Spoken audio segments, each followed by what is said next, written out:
So today we will be interviewing a line of famous people from a large variety of backgrounds on how they became the people they are today. In other words, their coming of age and how it happened. First up we have good old Pip, who grew up as a poor forge boy and is now a very wealthy shipper with a better company than any other around.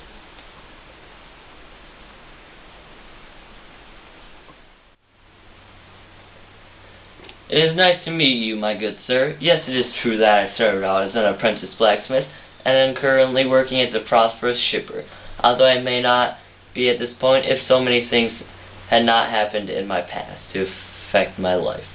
Throughout my life, so many things have changed me. The first thing that drastically made a change in me was when I met Estella. She made me realize everything about social status in life and made me aware of how poor and what a loser I was. After that, I was intent on becoming a wealthy gentleman with all the knowledge in the world. I was obsessed with an idea that that was all that mattered in life. I went on like this for a good amount of time, caring about no one but myself and all of my stupid ideas of what life was about. Money was basically everything to me at the time. My thoughts were, with it, I could gain Estella's love. With it, I would be accepted by others, and with it, I would have everything. I ignored those who were closest to me, like Joe, my dear friend Joe, who was always there for me even though I pushed him away. After I learned who my true benefactor was, I forgot about a lot of other things and was just upset. I was mad at him at first, but once we went through with everything and he ended up near death, sentenced to death, I forgot about wealth and social status. It was no longer all that mattered to me. This was my coming of age moment, I believe, when I realized that wealth and social status were not all that mattered in life, and that it is not necessarily what will make you happy in life. For me, it created so many problems and made my life more depressing than if I had just stayed in the forge with good old Joe.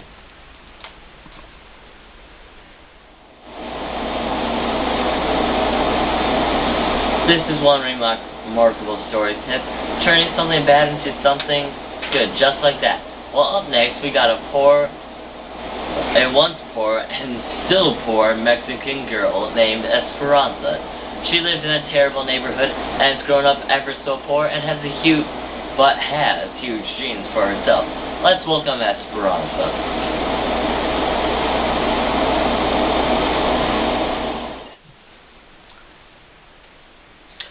When I was young, and at the beginning of my story, I could never accept that my house was my home. I didn't want to be that child that lived in a terrible neighborhood without a real house. All I wanted was an actual house that was nice and peaceful. If someone were to ask me where my home was, I would never say Mingle Street. I'd rather say I did not have a home. My home was a disgrace, nothing to be proud of. And the people who lived nearby were all creeps and not someone you wanted to know. Once again, if you'd asked me where my home was a short time ago, I would have replied I didn't have a home. Since then, I've changed a lot, though. After going through everything I went through, I finally realized that Mango Street is my home and will always be my home, no matter how far I go. Though one day I will leave Mango Street, but when I do, it will not be forever. I will return someday to help those that will never be able to leave. I will fix up Mango Street, the Mango Street that is my home.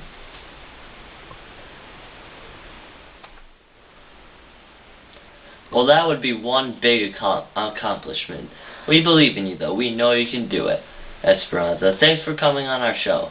She probably has a better life than our last two people, or our next person, probably has a better life than the last two people. But she has gone through some rough things. Now we've got something Finch, but most people just call her Scout. Please welcome Scout.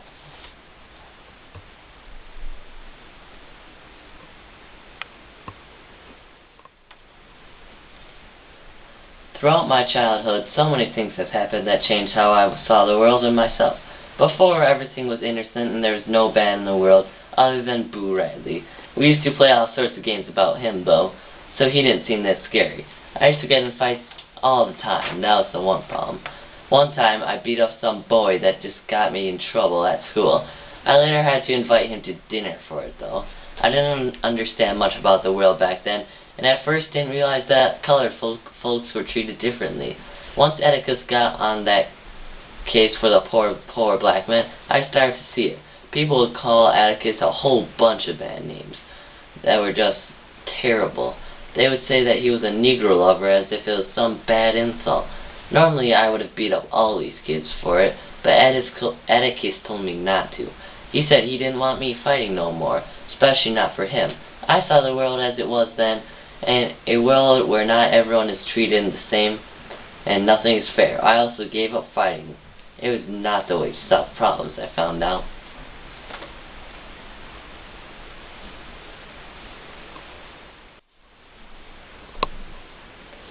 Good for you. Good for you. This is just great. But up next, we got the Royal Prince himself, in charge of enforcing the law in fair Verona. Now give a royal welcome to the Prince.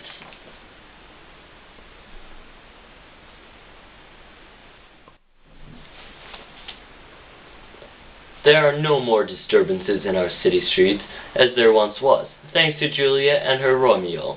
Back at the beginning of their story, we had 3 brawls, which disturbed our city streets, and a 4th that led to the death of good Mercutio and fiery Tybalt, and the banishment of poor Romeo.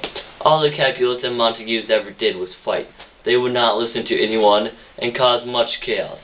Then, there is a story we all know, of Romeo and Juliet. They died for each other, each thinking the other was dead and killing themselves to be with each other. A love story with such a tragic end, but a good outcome. Although it is so sad, it is what really brought the Montagues and Capulets from their hatred.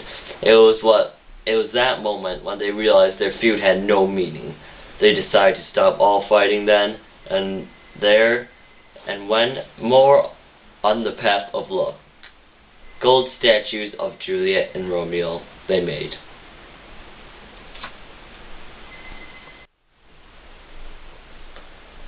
Well, you would have got it to that point anyways. You are amazing at keeping the peace, and the Montagues and Capulets, or whatever their names are, have certainly come an awful long ways. Now we have a young girl who ran away from home and has not returned since, but is doing just fine. Please give a warm welcome to Lily.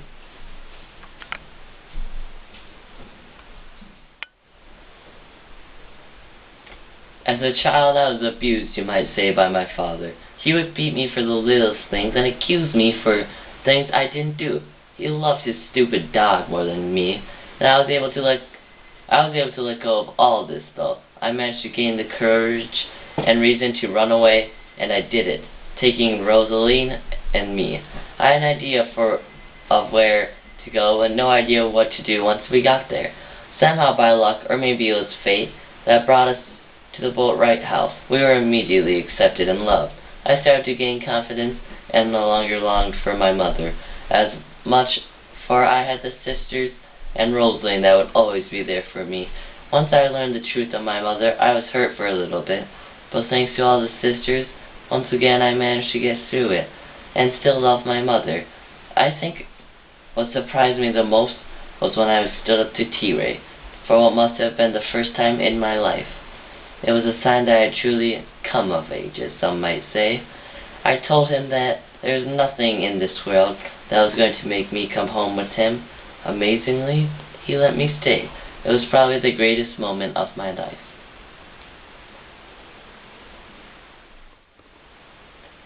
Once again, another inspiring story.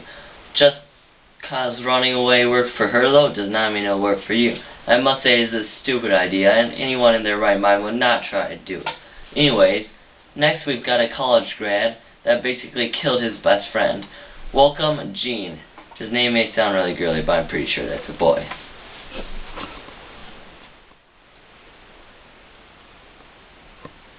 I was always jealous of my friend Finney. He could do basically anything he wanted to, and get away with it.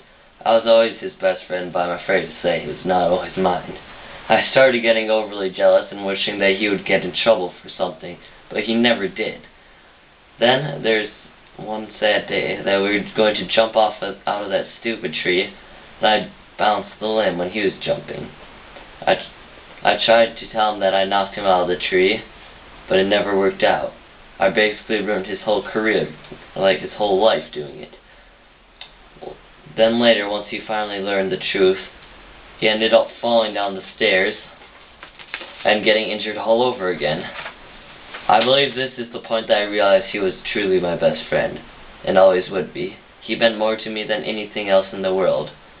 And once he died, a part of him was always with me since. There will always be that part of him with me, where everything is a joke and nothing really matters and everything in life is just fun.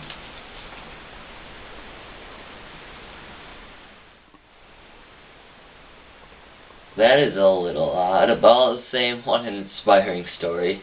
It isn't often that someone kills their friend and then finally decides that they were best friends and you want him to still be there. What a great story, though. That is all we have for you today, but as for another pig-long project anytime, and to hear some more inspirational stories by Chazz.